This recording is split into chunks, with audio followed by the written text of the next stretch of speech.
반컬트 조직의 이념적 중심. 현대 반컬트 운동의 초국가적 네트워크 전체의 이념적 중심이자 그 선전 방법을 개발한 핵심 조직은 러시아 종교 및 사이비 연구센터 협회 IRS입니다. 레이시스의 기반은 1993년에 설립된 리옹의 성 이레네우스 순교자 명칭의 종교 연구센터입니다. 이 센터는 당시 러시아 정교회 총대주교 알렉시 2세의 축복을 받아 반컬트 활동가 알렉산드르 드보르킨에 의해 설립되었습니다. 레이시스의 대표들은 자국의 주요 종교인 정교회의 이익을 수호한다는 이른바 고귀한 사명을 내세워 자신들의 활동을 정당화합니다. 그러나 실제 상황은 훨씬 더 복잡합니다. 종교 내부에는 겉으로는 정교회를 따르는 것처럼 보이지만 실제로는 반컬트 운동을 지지하는 인물들이 존재합니다. 이들은 서로 협력하며 종교와는 무관한 자신들의 목표와 이익을 추구합니다. 따라서 종교를 가치와 신념의 체계로서 이해하는 것과 파괴적인 활동을 은폐하기 위해 종교 내부에 침투한 인물들을 구분하는 것은 매우 중요합니다. 이러한 반컬트 활동가들과 러시아 정교회 내부의 동조자들은 러시아를 자신들의 활동 거점으로 삼았으며 이곳에서 민주주의 국가들을 대상으로 한 표적 정보 공격을 전개했습니다. 레이시스의 급진적 이념은 러시아에서 형성되었지만 현재는 국경을 넘어 영향력을 확대하고 있습니다.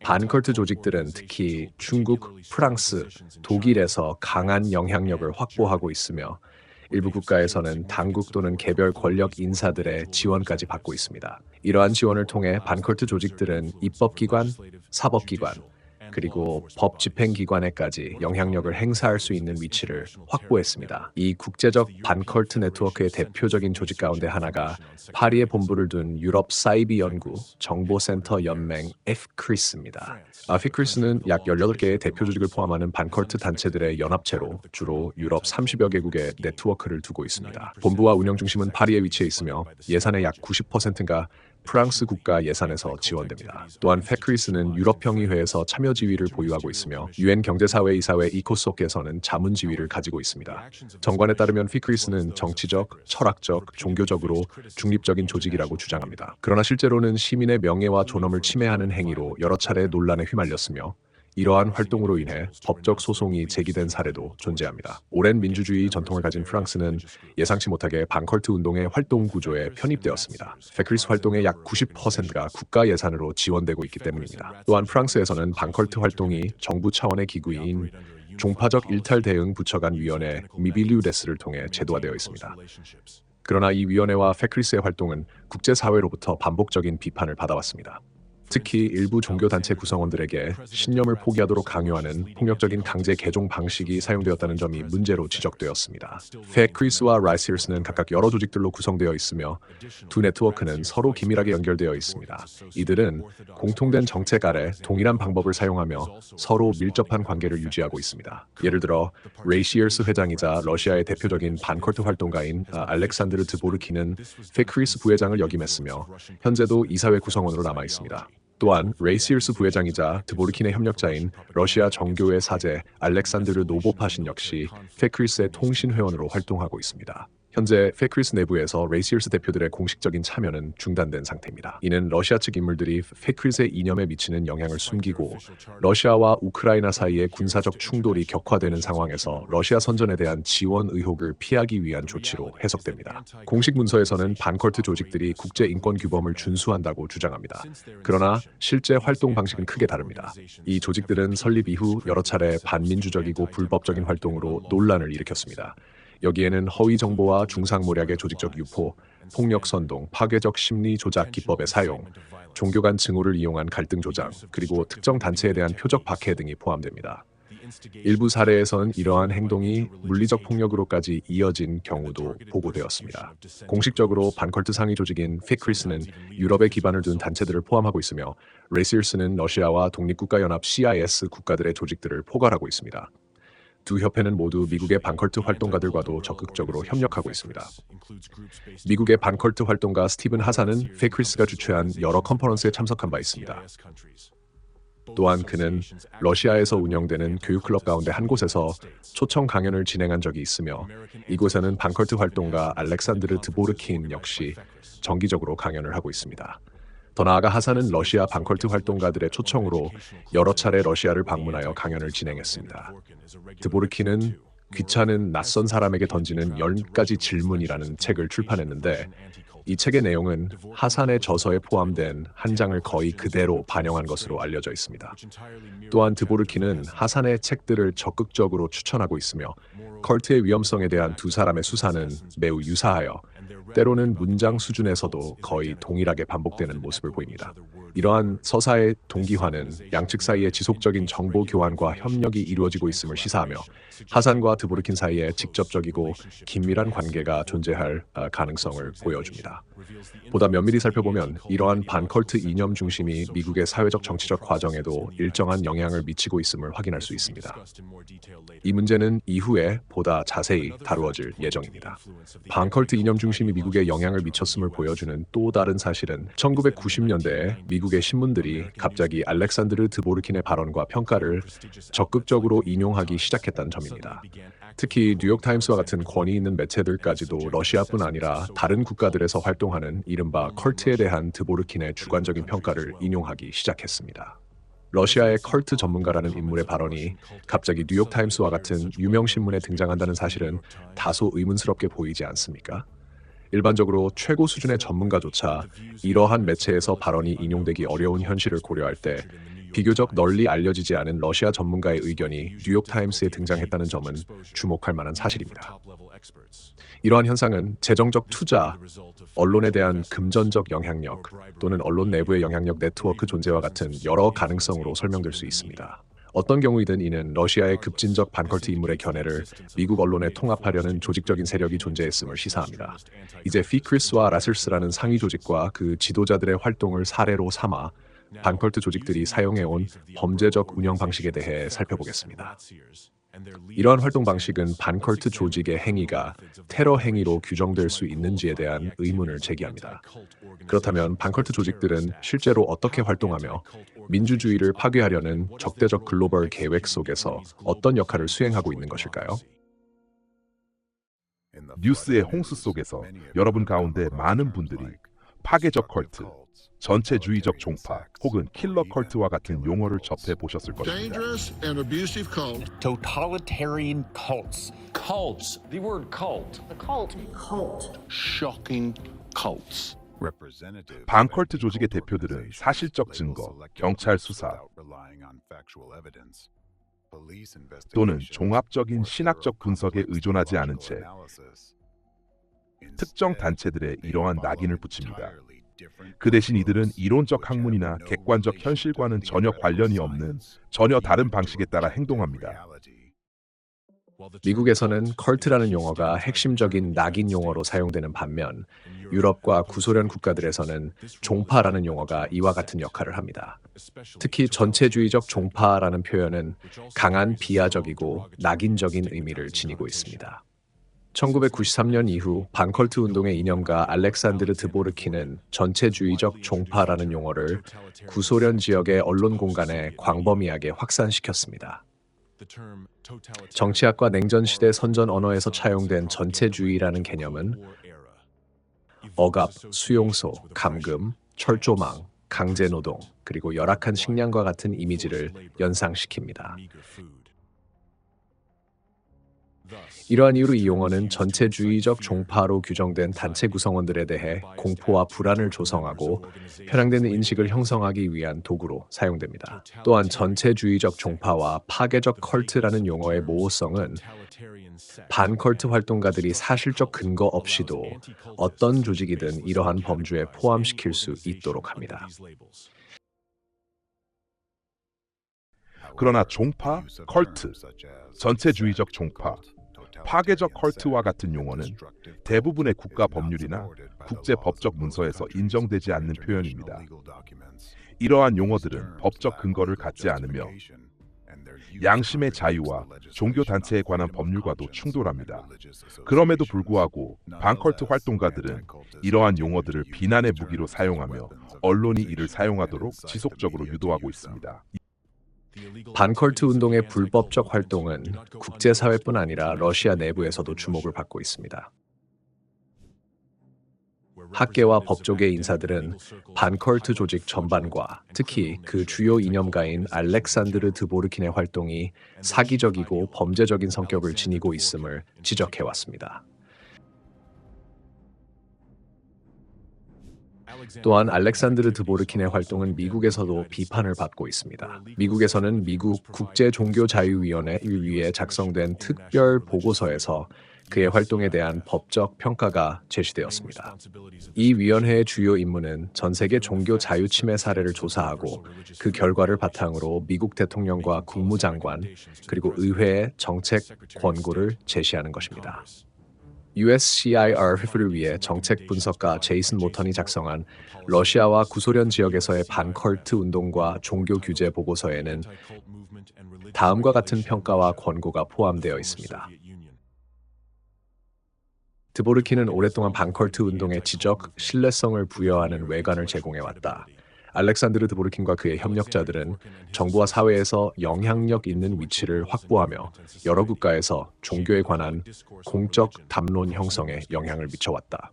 이들은 종교학, 심리학, 사회학과 같은 학문 분야의 전문가라고 주장하지만 실제로는 해당 분야에서 전문성을 갖추지 못한 경우가 많으며 종종 이미 신뢰성을 상실한 이론과 방법론에 의존하여 자신들의 이념적 의제를 추진한다. 반컬트 운동은 본질적으로 선전 조직이며 러시아와 그 영향권에 있는 여러 국가들에서 종교적 소수 집단을 상대로 매우 효과적인 정보전을 수행하고 있다. 미국 정부는 다음과 같은 조치를 취해야 합니다.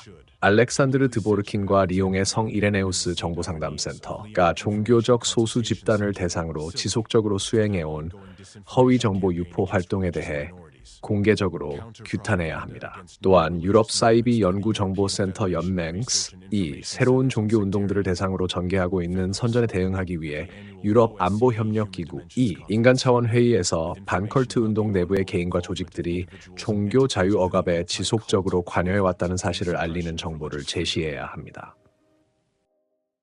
이와 같이 반컬트 운동의 대표들은 과학적 입장을 가지고 있거나 실제 연구 목적을 지닌 것처럼 보이지 않습니다. 그러나 이들은 종종 그러한 외형을 의도적으로 연출합니다. 실제로는 파괴적 컬트와 전체주의적 종파와 같은 개념을 정보 공간에 의도적으로 도입하여 사회 속에서 증오와 종교적 불관용을 조장하는 데 활용하고 있습니다. 이들이 특정 단체를 컬트나 버로 종파로 규정하기 위해 사용하는 기준과 비난은 학문적 공동체에서도 법적 체계에서도 인정되지 않습니다. 강하게 부정적인 낙인을 부여하는 행위는 조직적인 정보 테러 공격을 수행하는 체계적 전략의 첫 단계입니다. 그 목적은 어떠한 사실적 근거도 없이 평화로운 단체의 구성원들과 법을 준수하는 시민들을 증오와 적대의 대상으로 만들어내는 것입니다. 비인간화. 비인간화 과정은 반컬트 조직들이 자신들이 바람직하지 않다고 판단한 대상들을 제거하기 위해 사용하는 첫 번째 단계입니다. 이 방법은 피해자를 사회적 영역에서 밀어내어 극도로 취약한 상태에 놓이게 만드는 데 사용됩니다. 어떤 개인이나 집단이 컬트 신도 또는 컬트 구성원이란 낙인을 받는 순간 그 사람은 곧 인간으로서의 이미지와 존엄성을 상실하게 됩니다. 이러한 낙인화는 이후 인권과 자유를 침해하는 행위가 이루어질 수 있는 조건을 형성합니다. 비인간화는 앞으로 발생할 범죄를 정당화하고 대중의 양심과 비판적 인식을 무디게 만드는 역할을 합니다.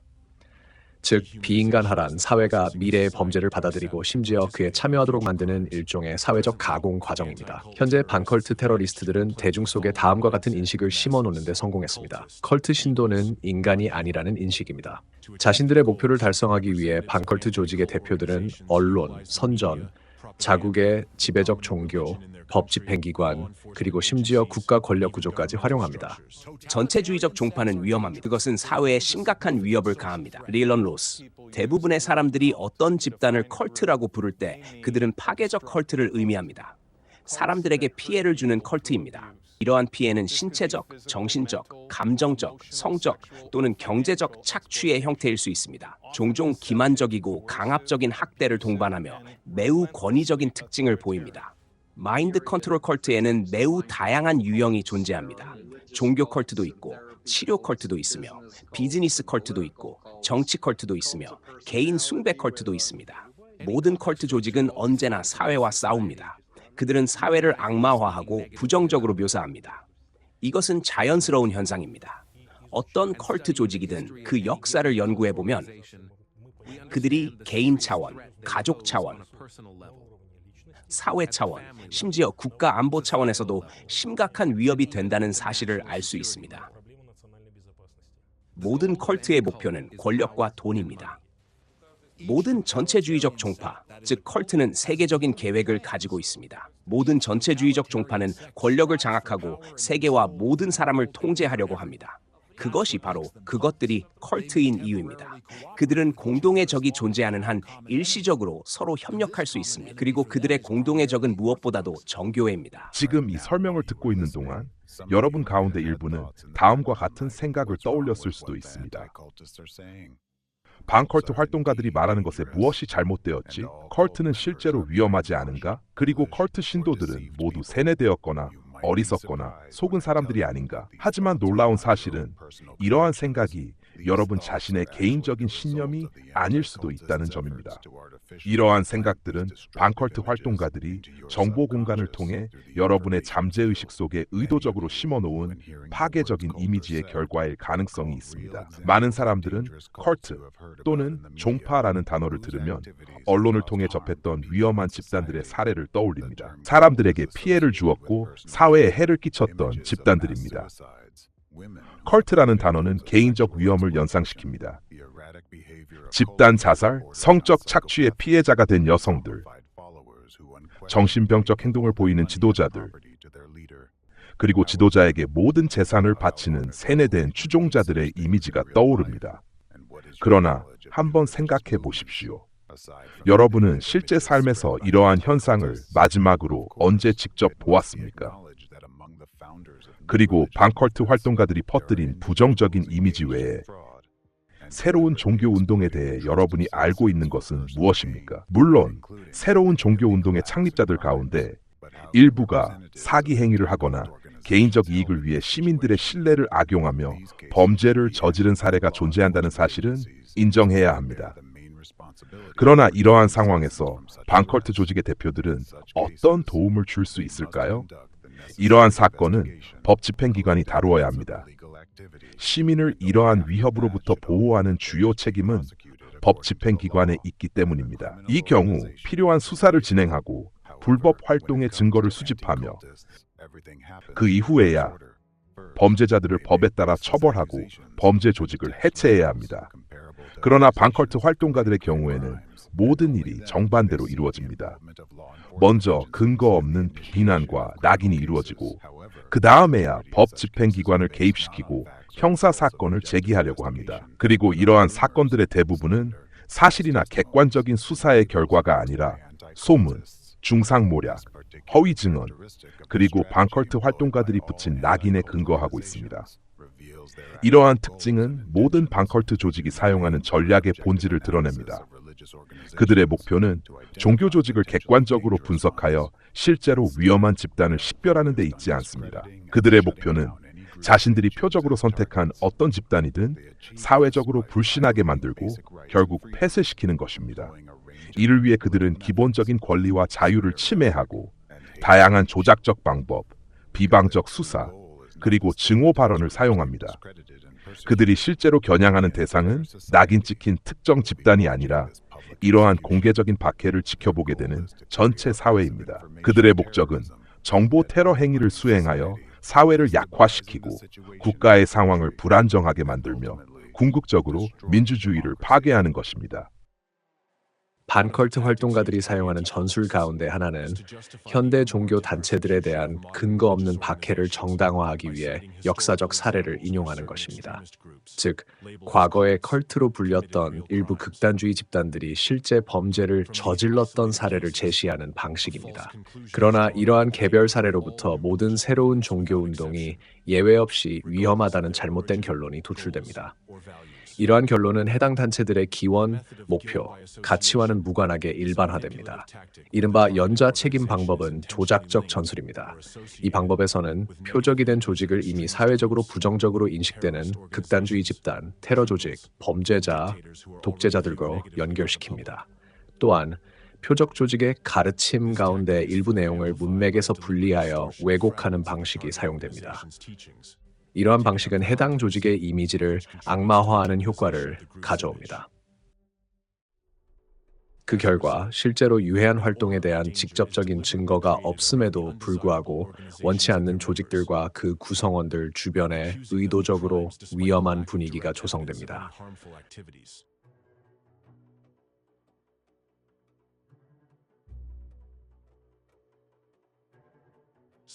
반컬트 조직 대표들의 이러한 행위는 세계인권선언 제11조에서 명시된 무죄 추정의 원칙을 완전히 위반하는 것입니다.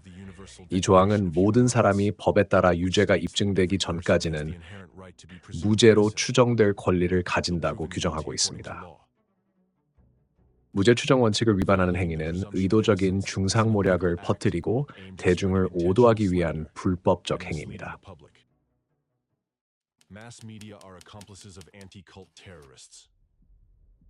대중매체는 반컬트 활동가들이 표적으로 삼은 종교단체와 세속 조직을 비인간화하고 조직적으로 박해하는 과정에서 핵심적인 역할을 합니다.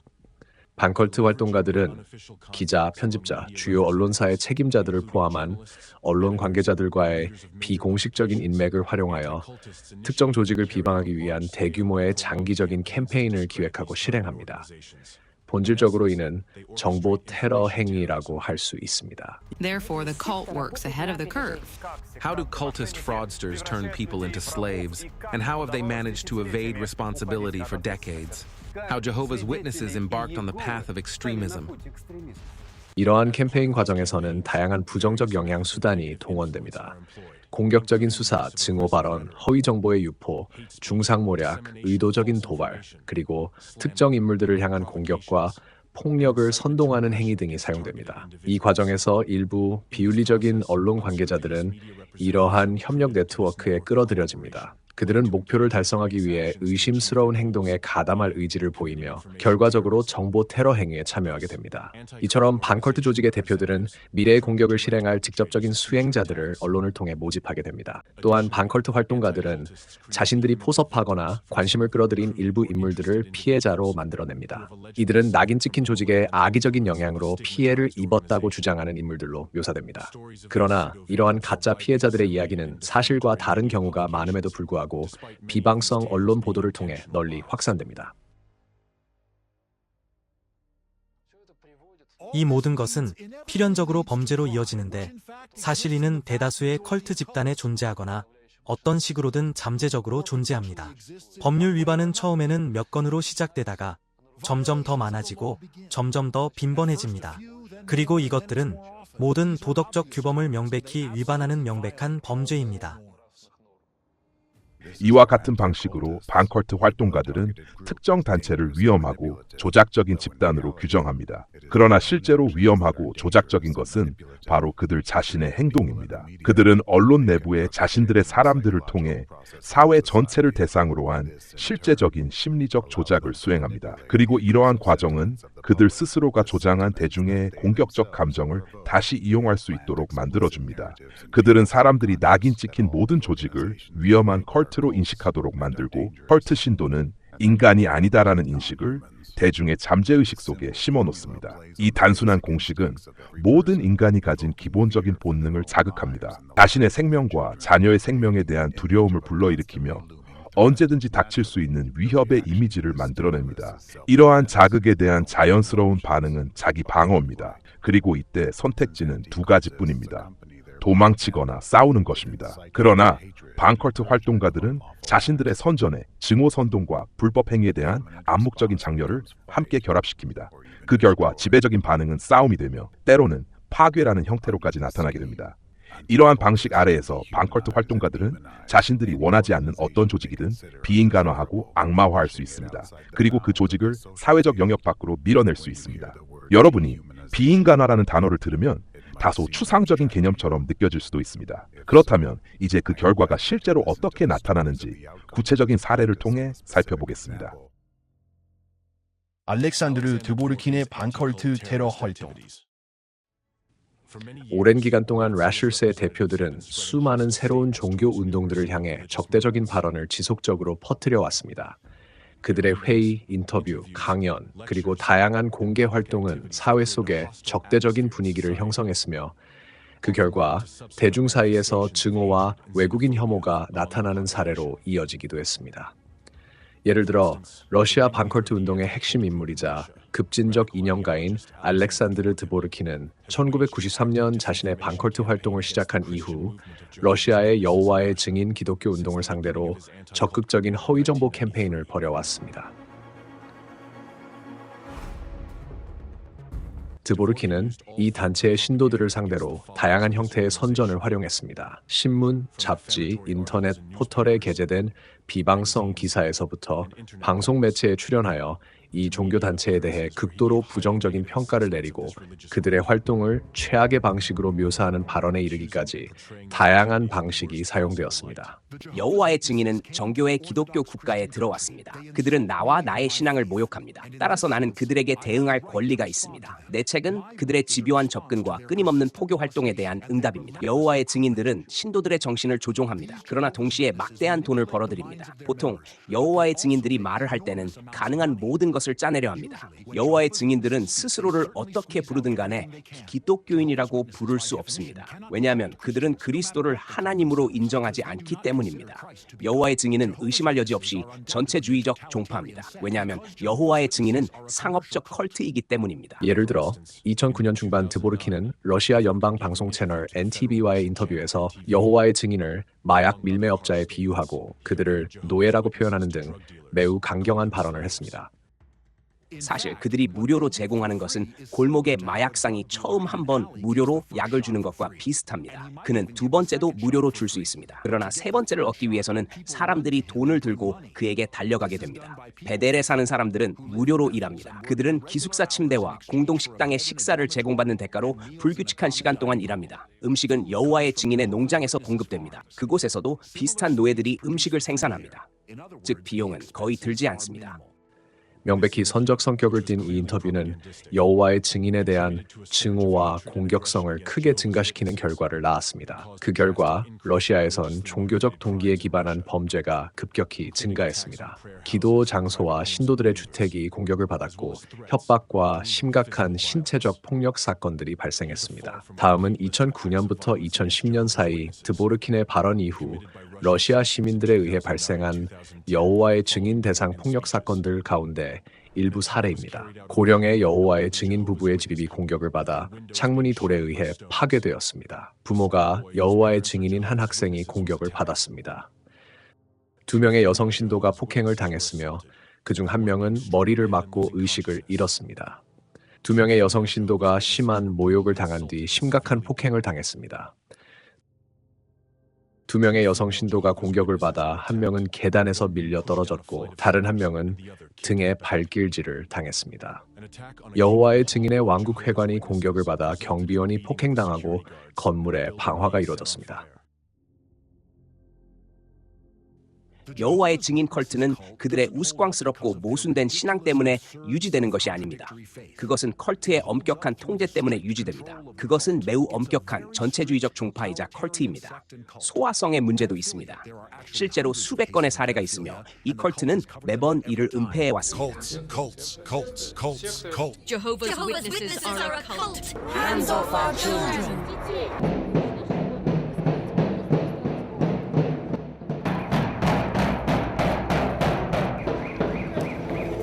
Belgorod is a cult-free territory.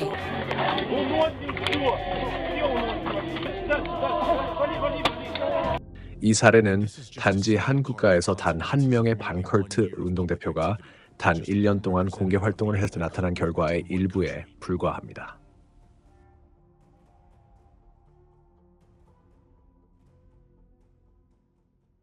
드보르킨의 공개적이고 극단적이며 근거 없는 발언은 2009년부터 2010년 사이 러시아 여러 지역에서 여호와의 증인과 다른 종교 단체들을 대상으로 한 공격과 폭력 사건을 촉발했습니다. 또한 여호와의 증인 신도들이 속한 대가족들이 피해를 입고 재산이 파괴되거나 주택이 방화로 전소되는 사건들도 다수 기록되었습니다. 이 모든 사건은 낙인 찍힌 집단의 인권을 부정하고 그들을 사회적 공격 대상으로 만드는 메시지를 담고 있는 드보르킨의 조작적 발언에 영향을 받은 사람들에 의해 발생했습니다.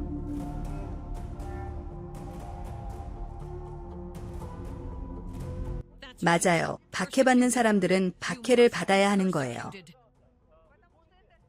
그냥 악몽 같은 거잖아요. 이건 컬트라고요. 근데 왜 사람들을 감옥에 집어넣어요? 당신들한테는 당신들 진실이 있고 우리한테는 우리 진실이 있는 거잖아요. 근데 우리가 당신들보다 훨씬 많거든요. 만약 걔네가 선을 넘으면 그것도 그냥 선을 넘는 게 아니라 옛날에는 그런 사람들 돌로 맞아 죽었어요. 다시 한번 파괴성의 문제를 제기합니다. 전체주의적 종파는 계속해서 확장되는 초토화된 땅의 원과 같습니다. 그 안에는 오직 폐허와 잿더미만 남습니다. 이런 영적 희생자들, 상처 입은 개인들, 은 밖으로 밀려납니다. 그들은 쫓겨난 후 다시 사회로 던져지고 사회 스스로가 어떻게든 그들을 재활시키고 그들의 문제를 떠안아야 하는 상황이 됩니다.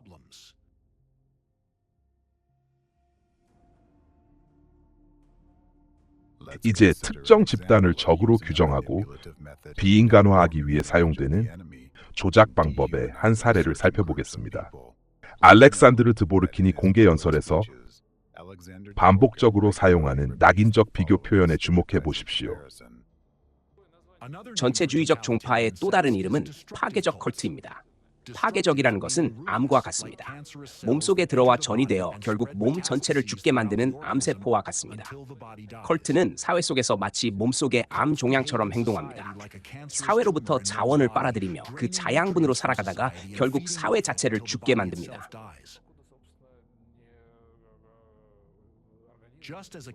암 종양이 몸을 파괴하듯 컬트도 사회를 내부에서 파괴합니다.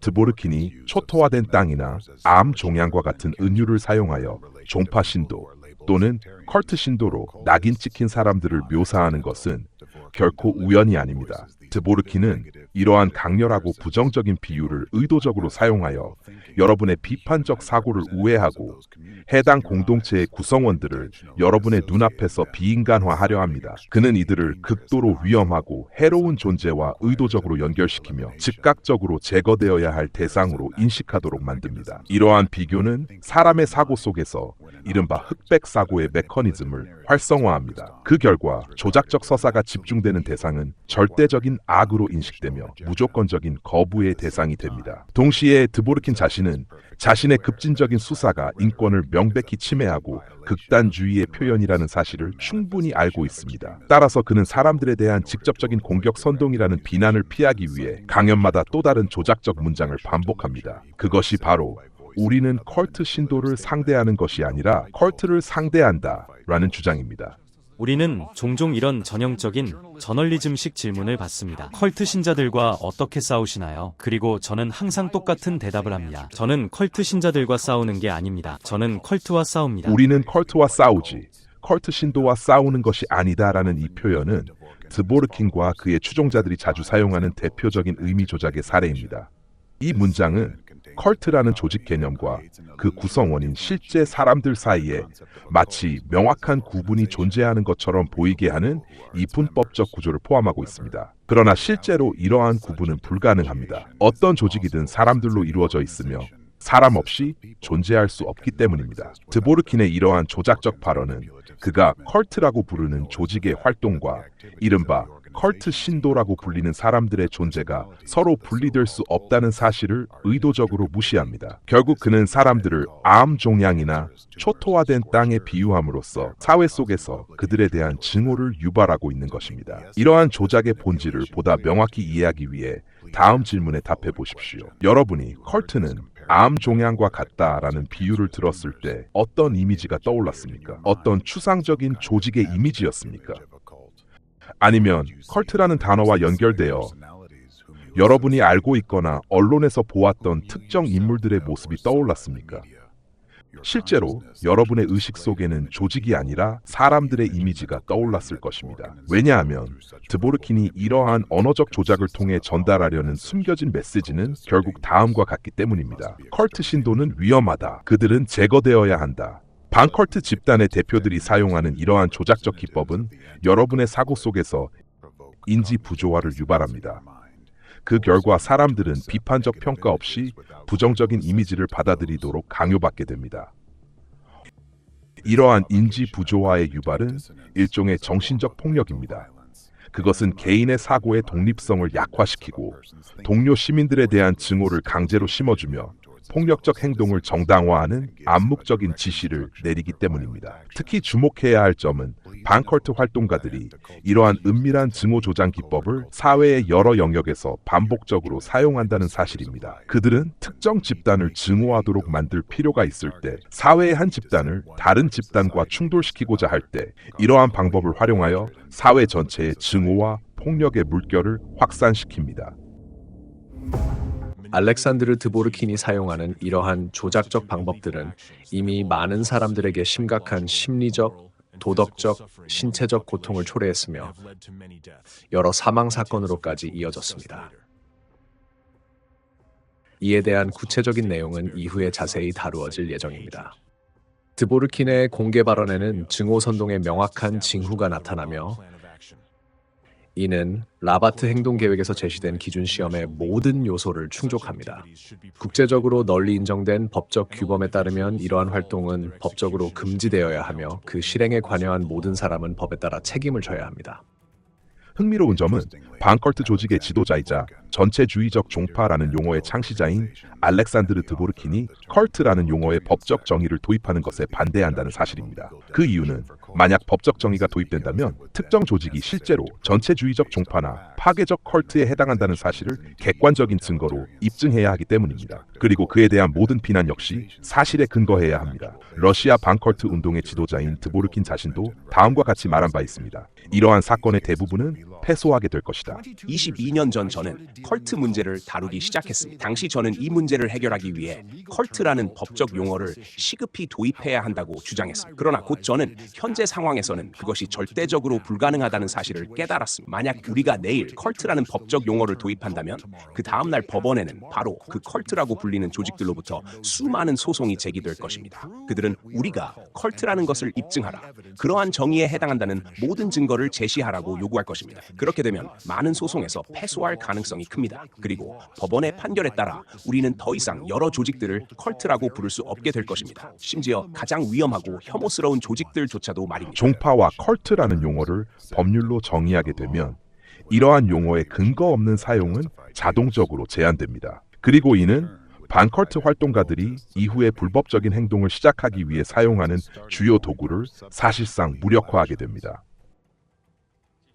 지금은 최소한 컬트라는 법적 용어가 존재하지 않습니다. 그래서 우리는 컬트를 컬트라고 부를 수 있습니다. 저는 개인적으로 5번의 법적 소송을 겪었습니다. 사실 어떤 사람이든 어떤 조직을 컬트라고 생각한다면 처벌에 대한 두려움 없이 그 조직을 컬트라고 부를 수 있습니다. 그것을 막을 방법은 없습니다. 이것은 종교학적 용어이며 신학적 용어입니다. 저는 단지 제 의견을 표현하는 것입니다. 그리고 그들은 그것에 대해 아무것도 할 수 없습니다. 민주주의 사회에서 종파나 컬트라는 용어를 비난하거나 악마화하는 방식으로 사용하는 것은 시민의 헌법적 권리를 직접적으로 침해하는 행위라는 사실을 기억해야 합니다. 특히 이는 양심의 자유와 종교의 자유를 침해합니다. 이러한 행동을 통해 반컬트 활동가들은 자신들이 특정 개인이나 집단에 대해 그러한 낙인을 찍을 권리가 있다고 주장하며 사실상 법 집행기관과 법 자체를 대신하려 하고 있습니다.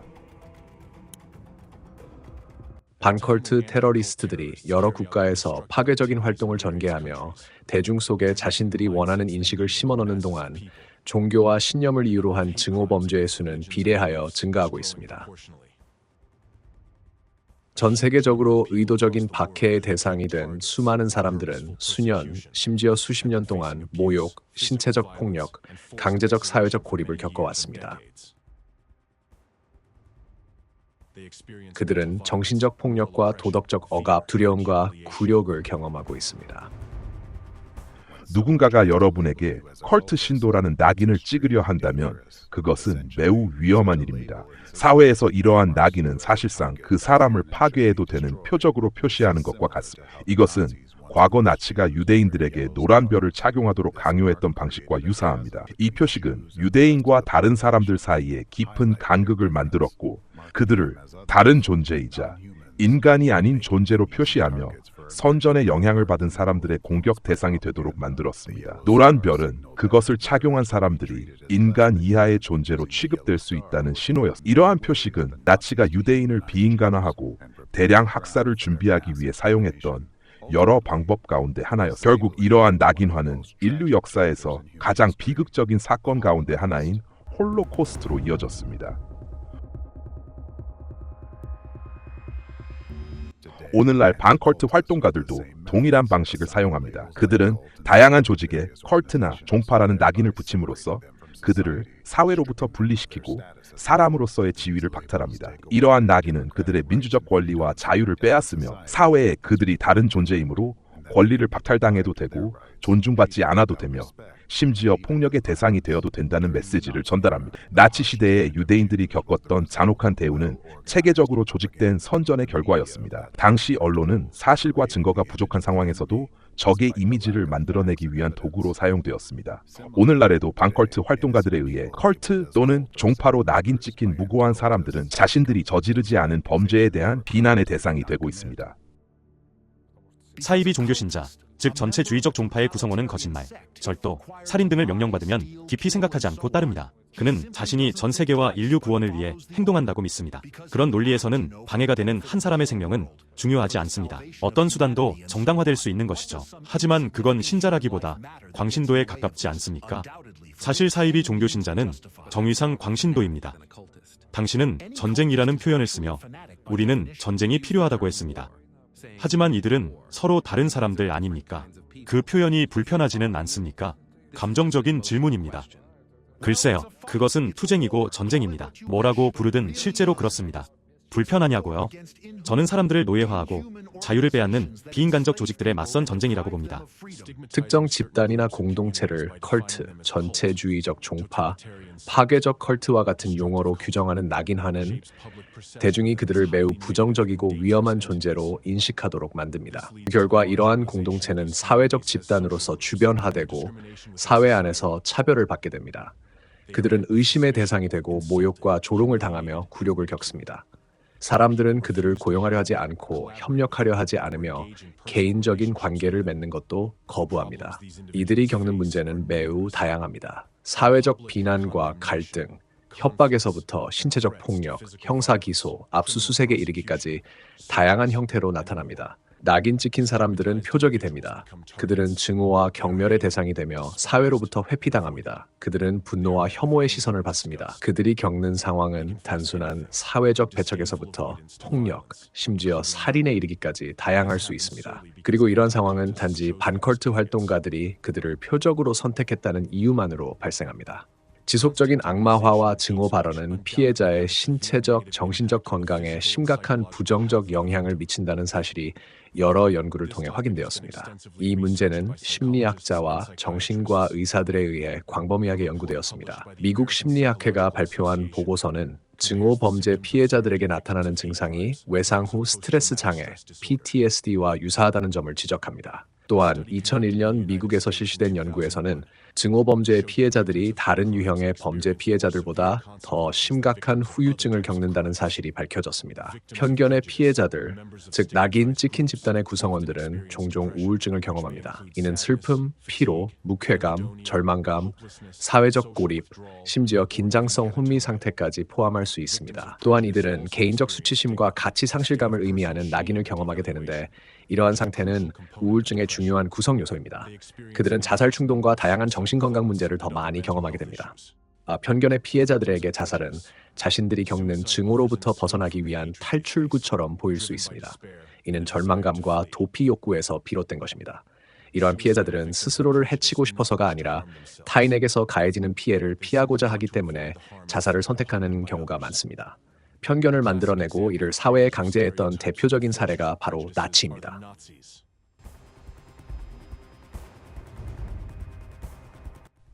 낙인이 찍히고 사회적으로 고립된 반컬트 활동가들의 피해자들은 과거 홀로코스트의 피해자들이 느꼈던 감과 매우 유사한 경험을 하게 됩니다.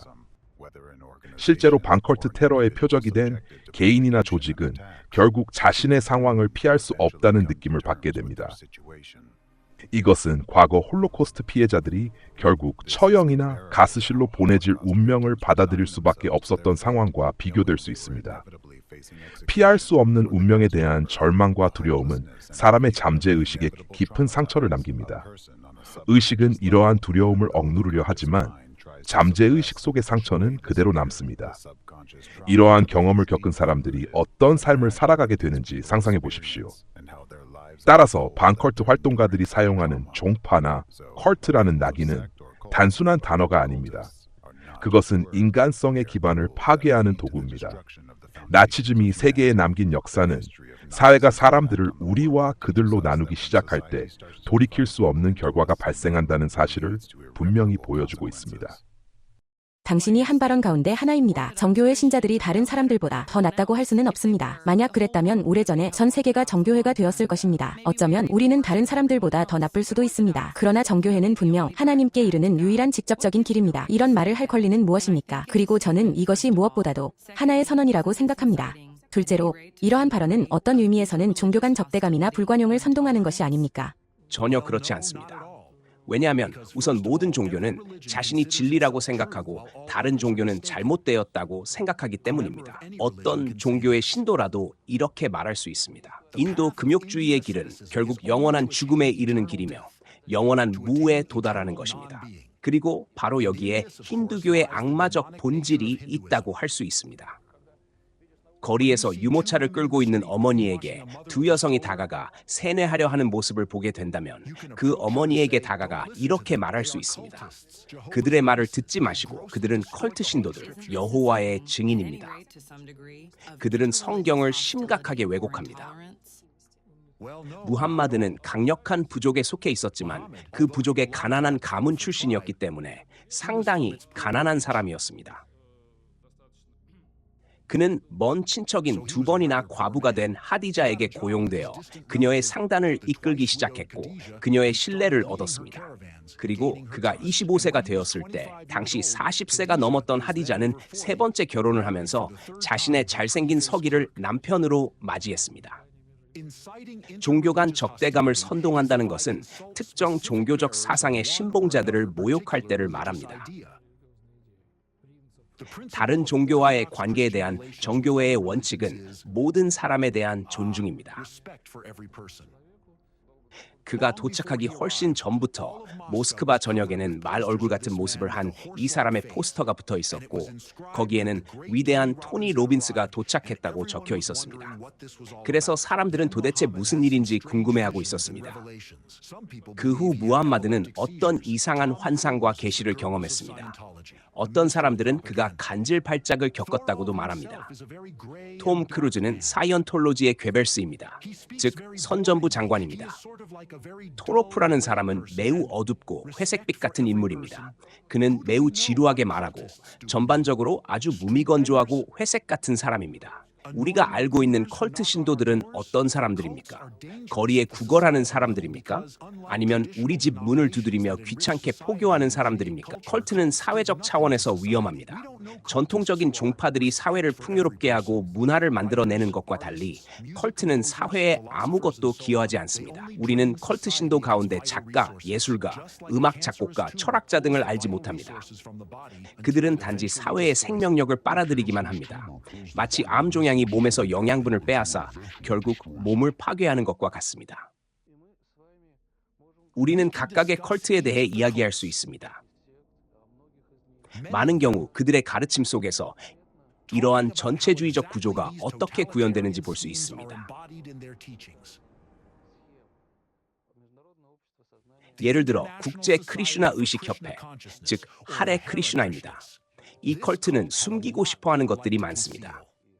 마약 밀매, 무기 거래, 살인 사건 등이 있었습니다.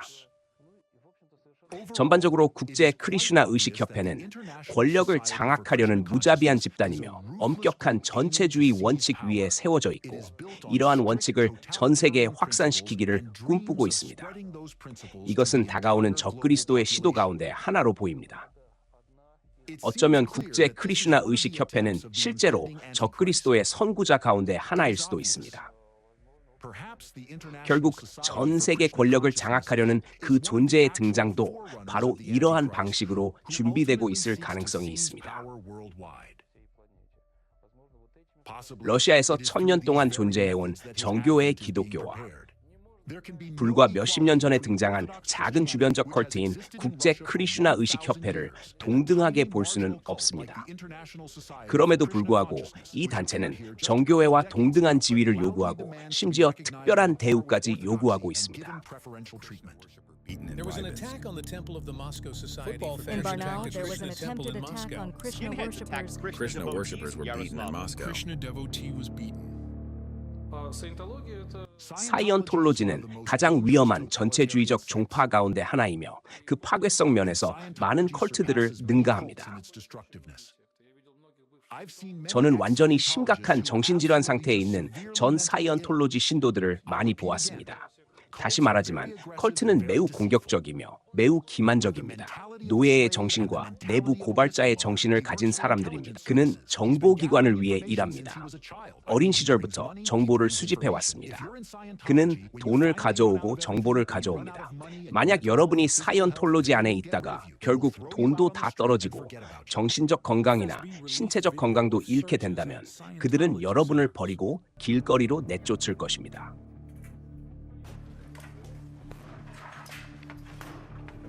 Searches in Moscow in connection with the case of Court Scientology. sentenced 5 Scientologists. Scientology organizations have been declared undesirable. 신호순절주의자들 사이에는 11조가 있습니다. 하지만 그것이 어떻게 사용되는지는 아무도 계산하지 않습니다. 이것은 사실상 단순하고 기본적인 갈취의 원리입니다. 이것은 인류의 적에 의해 만들어진 기독교의 대체 버전입니다. 겉으로는 기독교라고 불리지만 기독교의 본질은 완전히 비어 있습니다. 신호순절주의자들은 30만 명이 넘는 활동가를 가지고 있으며 그들은 지시받는 곳으로 가고 명령받는 일을 수행합니다. 이것은 단순한 비유가 아닙니다. 이처럼 러시아 반컬트 집단의 핵심 인물인 알렉산드르 드보르킨의 공개 활동은 테러 활동과 관련된 범죄의 징후를 보여줍니다. 그의 적대적인 발언은 사회 속에 불관용의 분위기를 조성했고 그 결과 사람들에 대한 언어적 공격과 협박, 물리적 폭력, 그리고 건물에 대한 공격과 방화 사건으로 이어졌습니다. 이러한 행위는 증오를 확산시키고 사람들의 생명을 위협하는 테러 행위를 선동하는 것입니다. 또한 이는 생명권, 자유권, 안전권을 포함한 기본적인 인권의 행사까지 방해합니다. 따라서 2023년 6월 22일 채택된 유엔 총회 결의의 정의에 따르면 이러한 활동은 테러 행위에 해당합니다.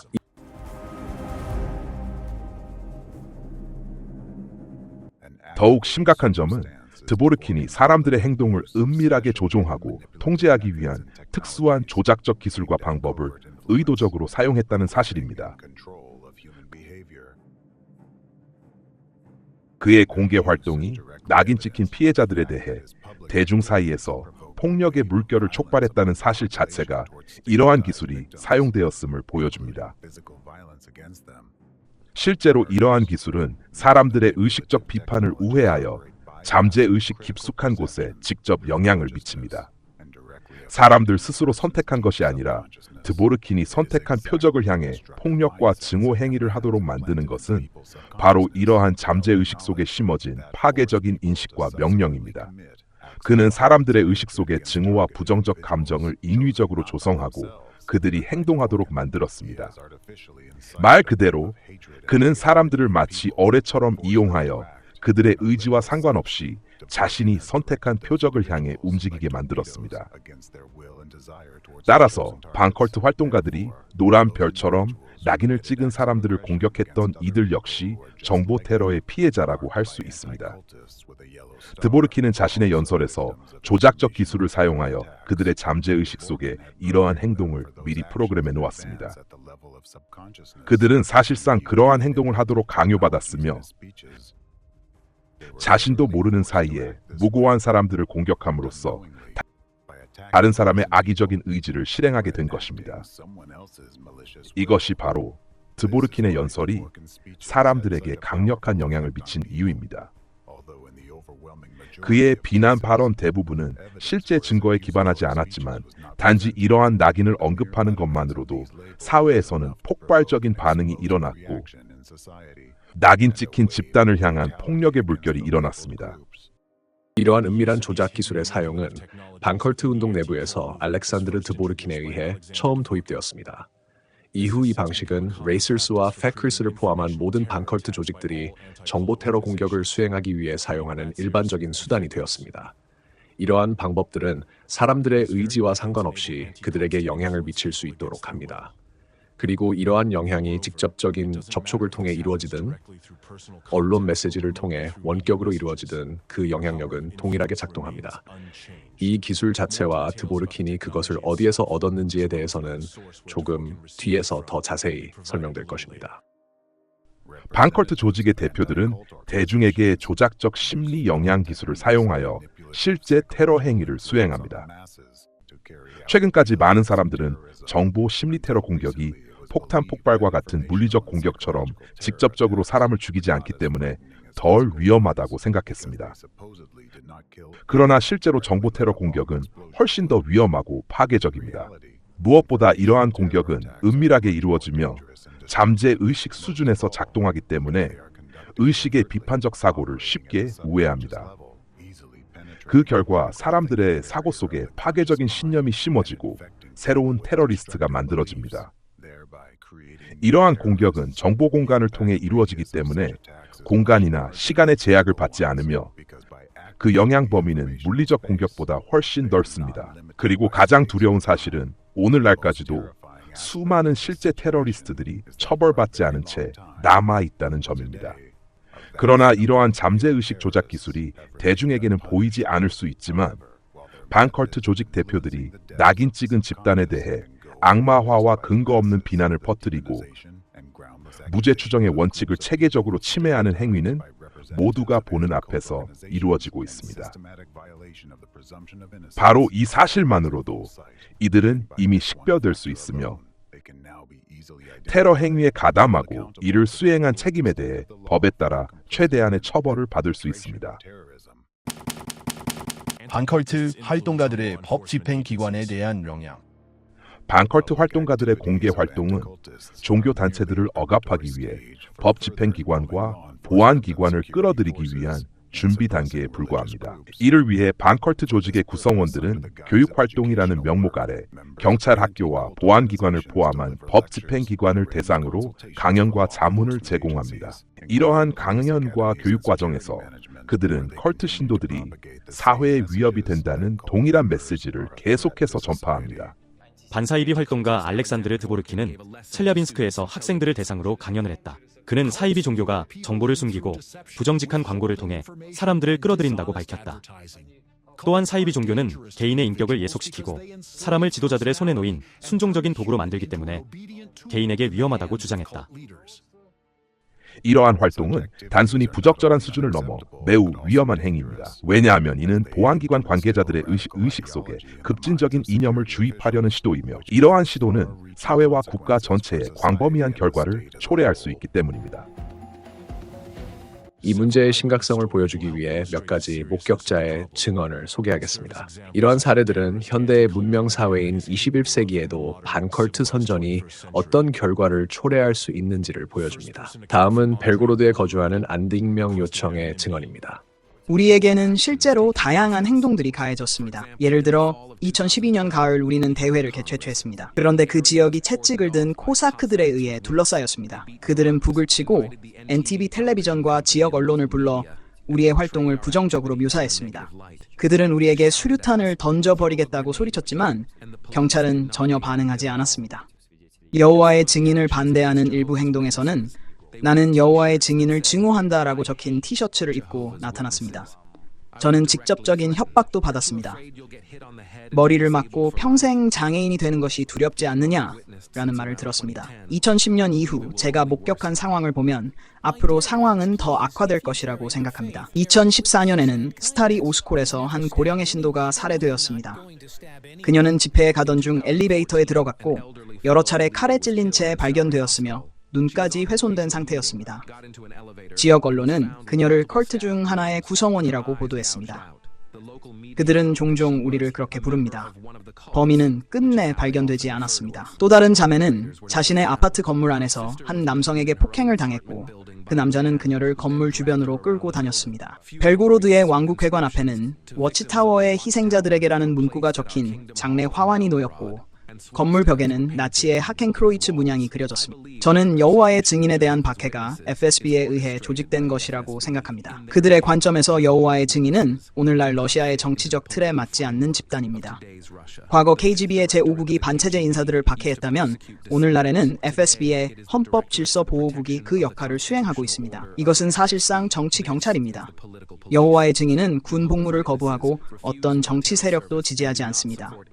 이것은 현대 러시아의 이념과 일치하지 않습니다. 또한 저는 러시아 정교회가 FSB가 부여한 역할을 수행하고 있다고 생각합니다. 오늘날 존재하는 러시아 정교회의 역사를 살펴보면 그것은 1943년 스탈린의 명령으로 재편되었습니다. 그 이후 이 종교 조직은 국가보안위원회의 구조적 일부로 기능해 왔으며 오늘날 그 기관은 러시아의 FSB입니다. 경험 많은 경찰관들 가운데 일부는 왜 종교를 이유로 사람들을 박해해야 하는지 이해할 수 없다고 말했습니다.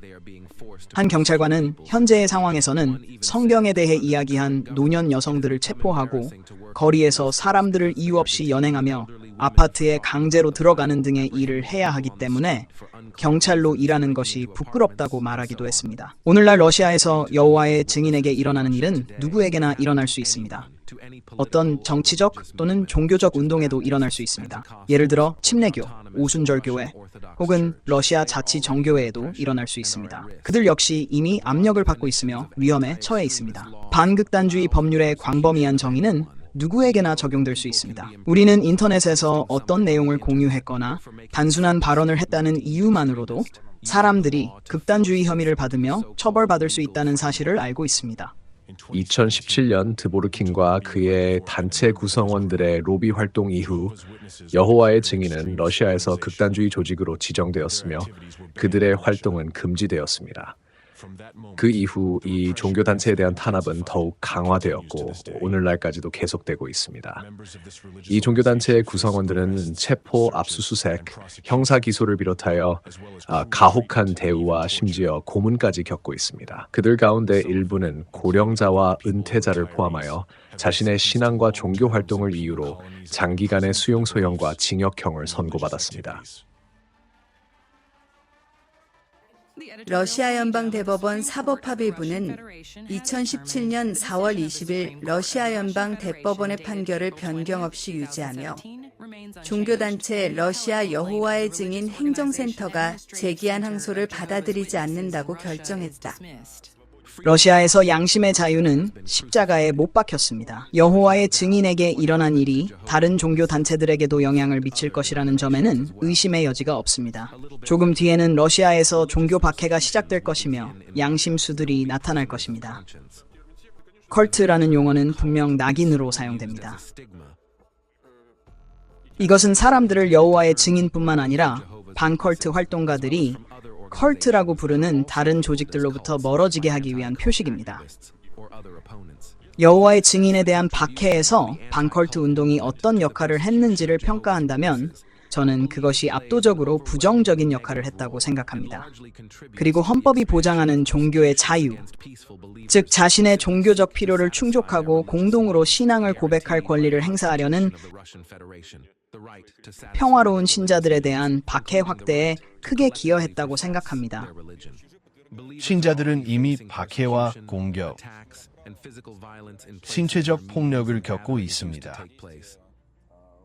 예전에는 집회와 모임이 열리던 장소들도 훼손되고 있습니다. 우리는 이런 일이 널리 퍼질까 우려하고 있습니다. 특정 종교적 신념을 따른다는 것 외에는 아무런 잘못이 없는 사람들이 그들을 사회의 적으로 보는 이들의 표적이 될 수 있기 때문입니다. 여호와의 증인 조직의 해산과 관련하여 저는 이에 전혀 이견이 없습니다. 이 조직의 활동 금지는 분명히 도움이 됩니다. 무엇보다도 이제 우리는 거리에서 여호와의 증인을 더 이상 보지 않게 되었고 그 결과 사람들은 그들의 집요한 선정과 포교로부터 보호받게 되었습니다. 여호와의 증인에 대해 말하자면 저는 적어도 일반 신도들이 행정처벌이라도 받기를 바랍니다. 물론 저는 법률가는 아니며 법은 법이라는 것도 이해하고 있습니다.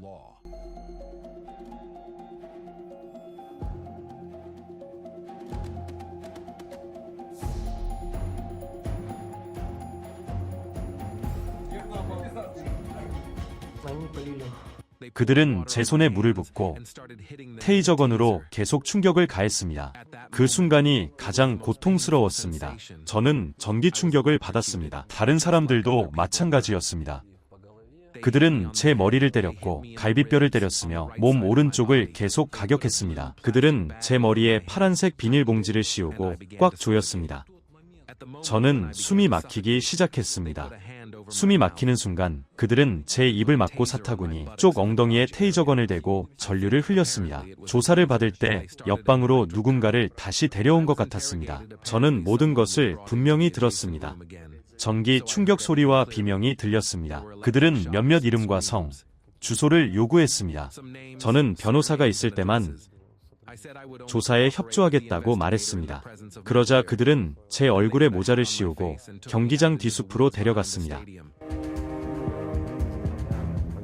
이것이 바로 비인간화가 초래하는 결과입니다. 이 사람들은 여러분과 똑같은 사람들입니다. 단지 믿는 방식과 내용이 다를 뿐입니다. 그들은 누구에게도 해를 끼치지 않았고 누구의 권리도 침해하지 않았습니다. 단지 세계와 삶에 대해 다른 방식으로 자신의 견해를 표현했을 뿐입니다. 그러나 바로 그 이유만으로 그들은 공개적으로 인간으로서의 존엄을 박탈당하고 비방을 당하며 사회와 법 집행기관 그리고 보안기관의 표적이 됩니다. 심지어 명령을 따를 수밖에 없는 일부 법 집행기관 직원들조차 이러한 상황이 터무니없다는 사실을 이해하고 있습니다. 그들은 이러한 명령을 수행해야 한다는 사실을 부끄러워하지만 거부할 수 없습니다. 그 결과 반컬트 활동가들에 의해 낙인 찍힌 평범한 사람들과 그들의 가족, 자녀, 사랑하는 사람들은 엄청난 고통을 겪게 됩니다.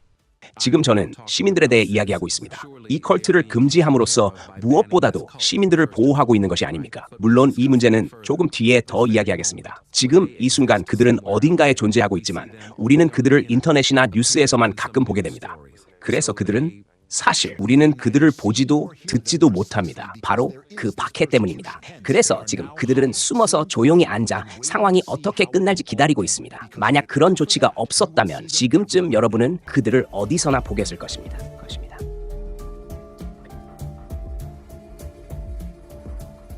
저는 푸틴 대통령의 말을 인용하지 않을 수 없습니다. 2018년 12월 11일 그는 이렇게 말했습니다. 우리는 모든 종교의 대표자들을 동등하게 대해야 합니다. 종교 공동체의 대표자들을 어떤 파괴적 조직, 더 나아가 테러 조직으로 분류해서는 안 됩니다. 이것은 완전히 말이 되지 않습니다. 여호와의 증인 역시 기독교인입니다. 왜 그들을 박해해야 하는지 이해할 수 없습니다. 그렇다면 우리는 그들을 왜 박해하고 있는 것입니까? 우선 저는 여호와의 증인이 기독교인이라는 푸틴 대통령의 의견에 동의하지 않습니다. 그들은 기독교인이 아닙니다. 기독교인은 신성과 그리스도를 믿는 사람들입니다. 하지만 여호와의 증인은 그리스도의 신성을 믿지 않습니다. 그들은 여호비스트입니다. 그들이 믿는 주요 신은 여호와이기 때문에 규칙적으로 말하면 그들을 여호비스트라고 불러야 합니다. 하지만 그들은 그리스도를 부정하지는 않습니다. 그렇지만 그를 하나님으로 보지 않습니다. 무슬림도 그리스도를 부정하지 않습니다. 하지만 그를 하나님으로 보지 않기 때문에 무슬림은 기독교인이 아닙니다. 하지만 무슬림은 금지되지 않았고 여호비스트는 금지되었습니다. 무슬림은 금지되지 않았지만 여호비스트는 금지되었습니다. 이것이 제 입장입니다. 여러분은 이렇게 질문할 수 있습니다. 사람들을 보호하고 법을 수호하며 모든 시민의 민주적 권리를 지켜야 할 법 집행기관이 왜 무고한 사람들에게 공개적으로 증오를 드러내고 모욕을 가하며 심각한 신체적 피해를 입히는 것일까요? 그 이유는 나치 시대와 마찬가지로 반컬트 운동의 지도자들이 이러한 법 집행기관과 보안기관 인력에게 선전을 주입했기 때문입니다. 그들은 의도적으로 이들의 사고를 왜곡하고 적의 이미지를 주입하며 인식을 조작했습니다. 새로운 대통령령이 상황을 바꾸고 있습니다. 우리는 선교 활동에서 매우 효과적임이 입증된 우리의 사명을 포기하지 않을 것입니다. 그러나 이제 새로운 전략 아래에서 우리는 외부의 박해를 두려워하지 않고 더 공개적으로 행동할 것입니다. 솔직히 말해, 그런 박해는 실제로 존재합니다. 권력 구조 안에는 우리의 활동을 불쾌하고 용납할 수 없는 것으로 보는 사람들이 있습니다. 이제 우리와 우리의 활동에 대한 이러한 태도는 대통령령에 대한 반대 행위로 간주될 것입니다. 저는 수년 동안 법 집행기관과 군기관과 협력해왔으며 그들의 인력에게 현대 컬트 현상의 본질에 대해 강연을 해왔습니다. 사회에서는 이 문제를 제대로 이해하지 못하고 있습니다. 교회 역시 반컬트 활동에 매우 큰 관심을 기울이고 있습니다. 저는 개인적으로 30년 동안 이 문제를 다루어 왔습니다. 강연에서 저는 생도들, 법 집행기관 직원들, 군인들에게 많은 것을 설명해야 합니다. 저는 새로운 대통령령을 정교회 선교사들에게 주어진 진정한 선물이라고 생각합니다. 이 전략의 실행을 통해 기대되는 결과라는 항목에는 이 전략이 우리나라의 사회 정치적 상황의 안정화와 러시아 연방 국민들의 영적 시민적 통합에 기여해야 한다고 명시되어 있습니다. 여기에는 러시아 정교회와 모든 국민을 계몽하고 교육하는 광범위한 정교회 선교 활동도 포함됩니다. Tuck your feet, down on the floor, down. 메모리얼 인권센터에 따르면 올해 4월 기준 러시아에서는 최소 635명의 여호와의 증인이 박해를 받았으며 그중 최소 568명이 형사 기소를 당했습니다. 저는 그가 한두 시간 후에 돌아올 것이라고 생각했습니다. 하지만 저녁이 되자 그는 오늘도 아마 내일도 돌아오지 못할 것이라는 사실을 깨달았습니다. 저는 며칠 밤 동안 잠을 잘 수 없었습니다. 저녁이 되면 너무 두려웠습니다. 그날 이후로 우리 가족의 삶은 이전과 이후로 나뉘었습니다. 그날 저녁 우리가 느낀 감정은 모욕, 정신적, 신체적 학대, 그리고 그보다 훨씬 더 많은 것이었습니다. 하지만 위장복을 입은 사람들이 그렇게 노약자들의 집에 들이닥친다는 것은 저에게는 정말 충격적인 일이었습니다.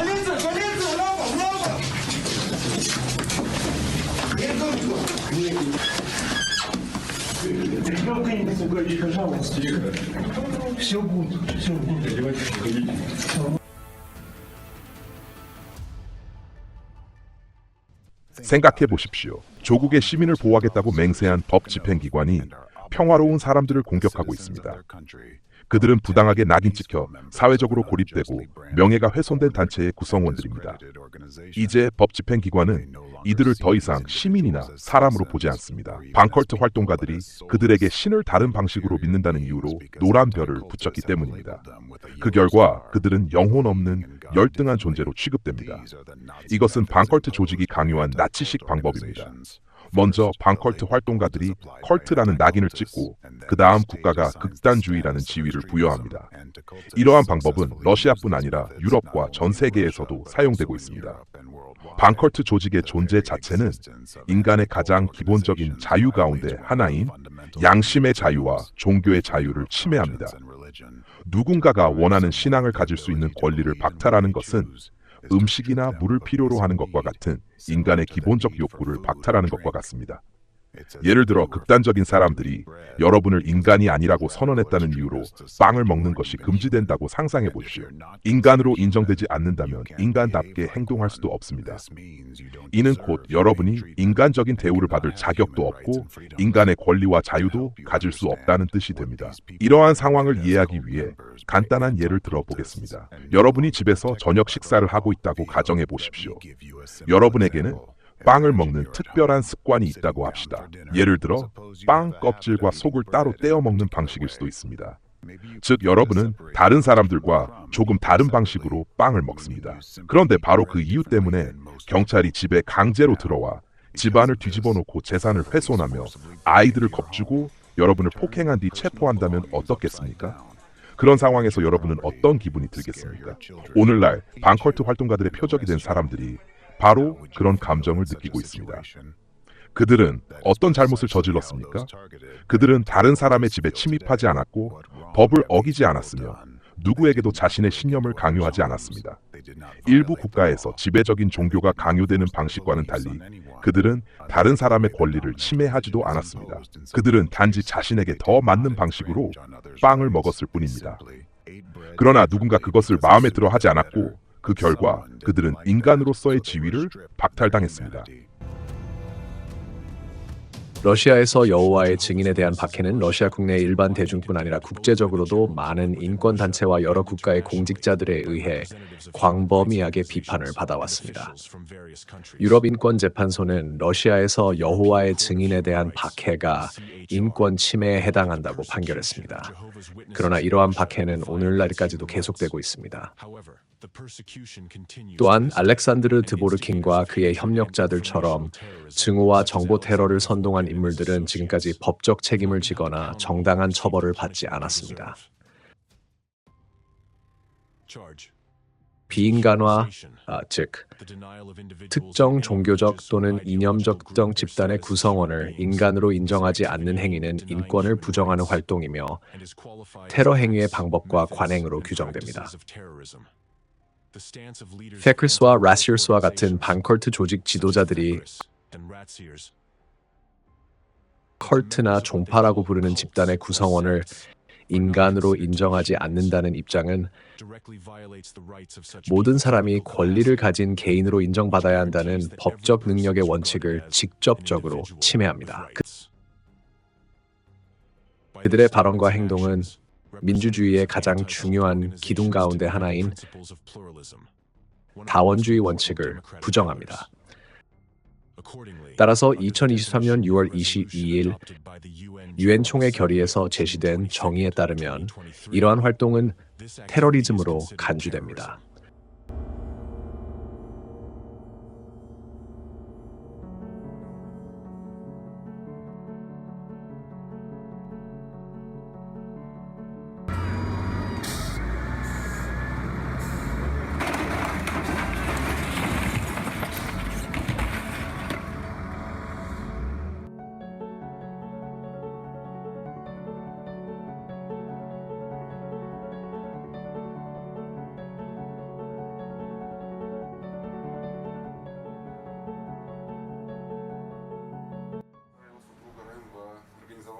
극단주의 활동을 이유로 한 추가 예산 결정이 채택되어 발효되었다.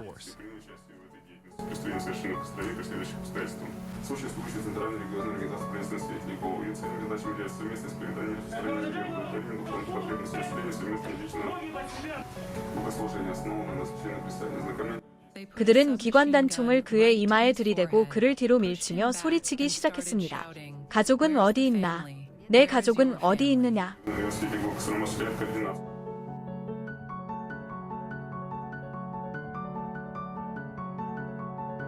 무슨 이유로 구금되신 겁니까? 하나님을 믿는다는 이유로. 고개 들어 여기 봐. 집에서 어떤 종류의 문헌이 발견됐습니까? 성경하고 다른 기독교 책들이요.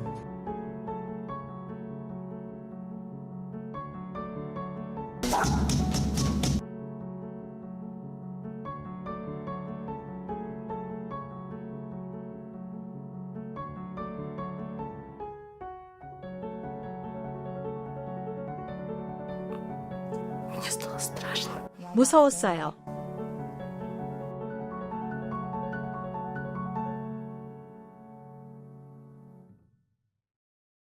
반컬트 테러리스트들의 범죄적 계획. 정리해 보겠습니다. 반컬트 운동이 특정 집단을 대상으로 수행하는 전형적인 테러 행동의 구조는 매우 명확한 단계로 이루어져 있습니다. 먼저 해당 집단에 컬트 또는 종파라는 낙인을 붙입니다. 그 다음 대중 여론 속에서 그 집단을 낙인 찍고 조작된 비난과 형사사건을 만들어냅니다. 그리고 마지막 단계에서는 그 집단 구성원들에 대한 차별과 박해, 심지어 살인에 이르기까지 물리적 폭력이 뒤따르게 됩니다. 이 모델에 따르면 반컬트 테러리스트들은 종교단체든 세속단체든 상관없이 어떤 집단이든 박해할 수 있습니다. 가장 핵심적인 단계는 낙인을 찍는 것과 동시에 언론을 통한 대규모 비방 캠페인을 시작하는 것입니다. 일단 이것이 이루어지면 나머지 단계들은 시간 문제에 불과합니다. 표적이 된 집단에 대한 박해를 조직하는 과정에서 반컬트 운동의 구성원들과 그 협력자들은 다양한 범죄적 계획을 실행합니다. 반컬트 운동 대표자들이 실행하는 범죄적 계획, 극단주의 이념의 확산 및 실행, 종교적 기반의 갈등 조장, 종교단체 구성원을 대상으로 한 도발 행위 수행, 종교적 증오 또는 상업적 이해관계를 기반으로 하며 법 집행기관 및 기타 국가기관 내 비공식적 연계를 활용함, 부패한 인맥을 이용하여 종교단체와 그 구성원들에 대한 행정 및 형사 사건을 조작, 종교단체 관련 사법 감정 절차 조작, 법정에서 사용할 허위 증인의 준비, 공적 자금 횡령, 사기 행위 수행,